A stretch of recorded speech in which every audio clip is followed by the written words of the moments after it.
इबादत का प्रश्न आया है कि घर में शांति कैसे हो, घर को स्वर्ग कैसे बने। एक आश्रम था हिमालय की तलेटी में, उसको बहुत सारे विद्यार्थी पढ़ते थे, बहुत सारे संत रहते थे। अचानक ऐसा हुआ कि सब धीरे धीरे जाने लगे और आश्रम पूरा खाली हो गया। 4-5 संत बचे। तो उसमें वो संत विचार कर रहे थे कि हमारे आश्रम को किसकी नजर लग गई, क्या हो गया ऐसा कि हम यहाँ कोई नहीं हूँ, सभी चले गए और कोई आता भी नहीं। उसमें एक वृद्ध संत था, उसने कहा इस प्रश्न का उत्तर वो जो सामने पर्वत है, उस पर्वत की चोटी पे जो महाराज बैठे हैं, बाबा बैठे हैं, वो दे सकते हैं। वो महाराज साल भर में एक बार ही बोलते हैं, थोड़ी देर के लिए तो खोलते हैं और उसके बाद फिर समाधि में चले जाते हैं। वो इस प्रश्न का उत्तर दे सकते हैं। जब वो जागृत हो, बहिर्मुखी हो, जब अंतर्मुखी हो जाए तो उत्तर नहीं दे पाए। तो इन सब ने पर्वत पे उस चोटी के ऊपर जाके देखा कि हाँ महाराज बैठे हैं, लेकिन महाराज समाधि में। ये लोग 10-15 दिन वहाँ बैठे रहे और संयोग से ये हुआ कि 10-15 दिन के बाद ही 1 वर्ष पूरा हुआ और महाराज ने नेत्र खोले। इन सब ने प्रणाम किया, कहा महाराज जी धन्य हो गए, आपने साधना के बाद प्रथम दृष्टिपात हमारे ऊपर किया। हम करते हैं। हमारी एक समस्या है कि हमारा आश्रम था और बहुत अच्छा चलता था, बहुत लोग थे, लेकिन सब धीरे धीरे चले गए। अब वहाँ कोई है नहीं।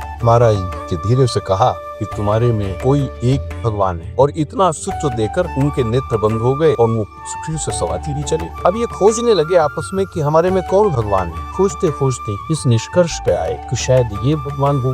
वो सोचता था ये होगा, वो सोचता था ये होगा, वो सोचता था ये होगा। तो इन पांचों ने अपना व्यवहार एक दूसरे के साथ ऐसा कर लिया जैसा कि सामने वाला भगवान से। जो माली था, माली को भगवान मानने लगा, कोई झाड़ू वाले के साथ भगवान जैसा व्यवहार करने लगा, कोई भोजन बनाने वाले के साथ व्यवहार करने लगा, कोई पढ़ाने वाले के साथ व्यवहार करने लगा। और जैसे ही ये व्यवहार बदला, आश्रम में संख्या बढ़ना प्रारंभ हो गई और आश्रम फिर से हरा भरा हो गई। कहने का भाव कि हम घर में, परिवार में यदि कलह को मिटाना चाहते हैं, कि क्लेश को मिटाना चाहते हैं, यदि हम अपने घर को स्वर्ग बनाना चाहते हैं, तो हमें भी उस तपस्वी महात्मा के सूत्र को ध्यान में रखना चाहिए और उसे आचरण में ले आना चाहिए कि हमारे परिवार में कोई न कोई व्यक्ति भगवान है। ये विचार यदि हमारा पुष्ट हो जाए और हम इस तरह से व्यवहार करने लगे, तो हमारा घर भी स्वर्ग